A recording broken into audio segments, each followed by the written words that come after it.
We led wire to wire against a tough, stingy Troy team that's been really good, ranked first in our league in field goal percentage defense. And we're able to guard them and lead wire to wire. It was a big game. Coaches versus cancer in suits and sneakers, and we were able to bring some attention and awareness to the cancer people that have done so much for us. And that was good to be able to contribute some money and help contribute money to that cause. So that was a positive on this weekend. Again, we played good against Troy. I thought we shot the ball well. We did a nice job of defending those guys and played without Jordan Brown, which was a little bit different for us. And I thought the guys really stepped up and did a nice job in his absence. We were able to get him back for Saturday. Got punched in the mouth early. We talked about it after the game and got up off the canvas and fought back and were able to win the decision. It was a great win for our team. Matt has a statistic about double-figure trails in games or whatever. So over my career, and we've had a bunch of them. I guess that is the biggest one. But we've had maybe 20 or so 10-point deficits late and come back to win. So we knew we could do it at halftime. We talked about it with the team. We knew Georgia Southern had big leads in conference games and not hung on.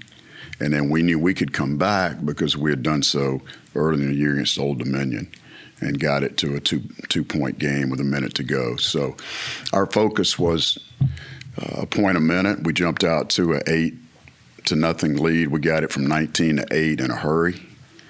And then we wound up tying it at the 9:39 mark, or going ahead, I should say, and then led the rest of the game, which was encouraging. We made our free throws. I knew we were going to have a game where we start shooting free throws well, and thank goodness it was the second half the other night. But the 64 points, as Matt talked about, was the most this weekend by any team that played college basketball. So pretty impressive.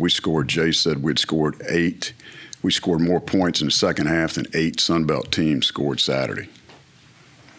So shows you we've got a good defensive league, competitive league. But it was a great win for us. We were excited to get out with a victory. I think this is we won 6 conference games in a row, 7 times, and we've won 7 conference games 6 times during the 13 years that I've been here. So we know what it's like to go undefeated. We had the best November in school history, and we just had the best January in school history. So another milestone accomplished, but we've got a heavy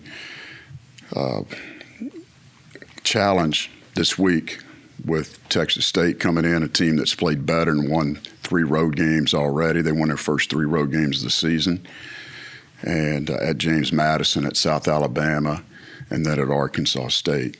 So they're road tested. We had a tough game with them a couple of weeks ago. We know what to expect on Thursday. Thursday will be our DEI game, diversity, equity, and inclusion. It'll also be our racism game, honoring John McClendon and the North Carolina Central team that played Duke in the secret game. And our guys will wear black uniforms this week to represent those 2 causes. Questions? What are some of the contributing factors to you guys' 8-game win streak? What do you think? Well, there's some intangibles there. We're not defending the way we need to, and recently we struggled to shoot the ball a little bit. But low turnovers has been good. We've gotten back to a couple of games in the streak. We turned it over high volume, but the other night, Saturday, we have 1 turnover. We have 6 for the game, and we have 1 turnover the last 1941 of the game. Jordan got 1 stolen, and after that, we don't turn it over. I mean, that's pretty impressive. So in that type of game, and they've got great athletes. They're very good defensively. They're changing defenses on us. So I thought that was important. But there are intangibles that help us win. Rebounding was key the other night, free throw shooting.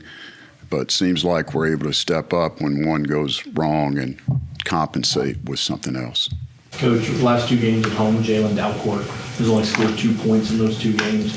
Now, we obviously know the type of player that Jalen is. What do you think's led to that lack of scoring last couple of games? Didn't practice great last week. He was the one guy that we felt like we needed more from as a staff, and then it carried over the game. And he's got to be better defensively. He's missing some defensive assignments that are hurting him from a scouting report, but he's got to get back out and start playing like he's capable of playing. I mean, we need him, and he's going to have to start picking it up, or we're going to make some changes.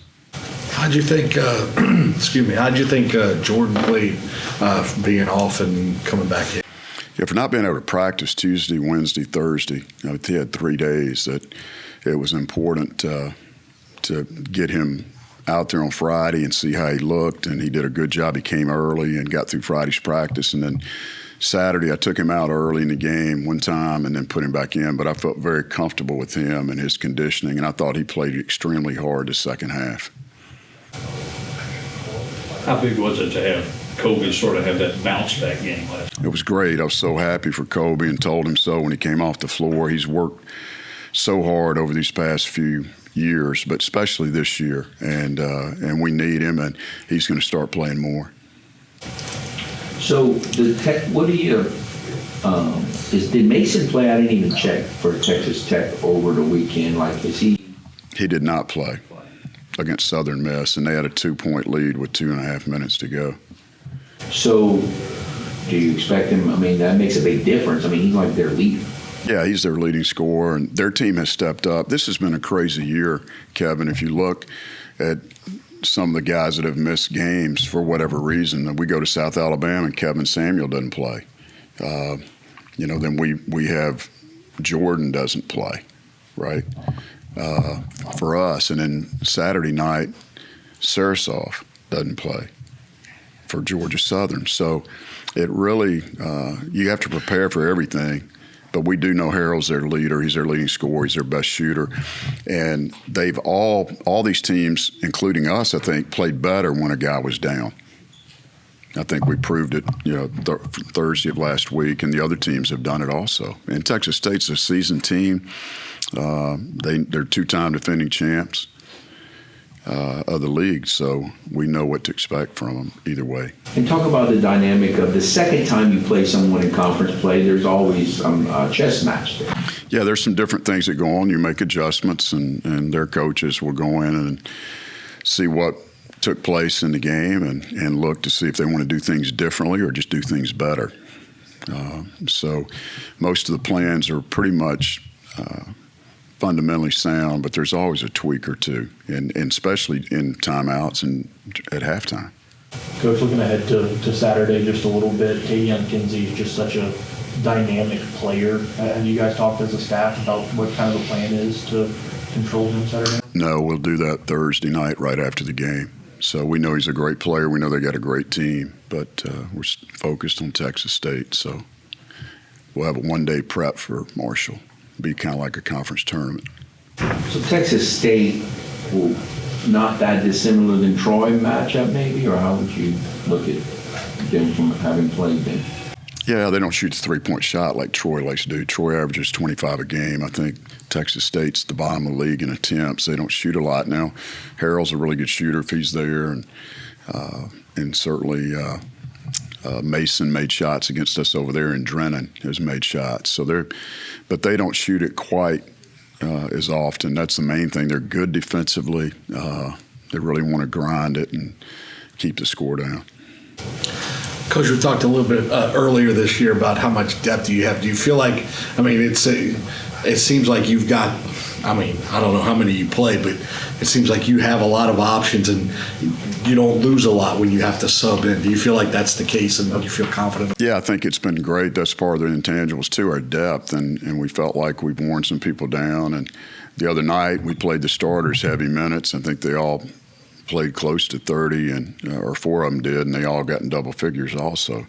But we know we can go to our bench at any time, and we're going to continue to do that. You guys asked about Jalen earlier, and we got Chancellor White sitting right there that's longer and can do the same thing that Jalen does. Kobe's going to hopefully get to the court more often.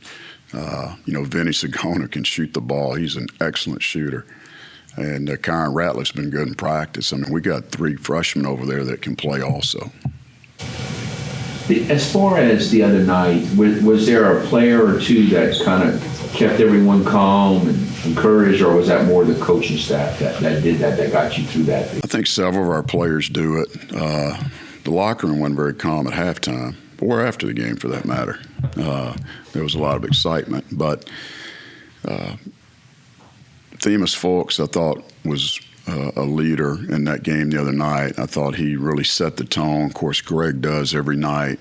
And those 2 guys were the main ones that were encouraging the other people.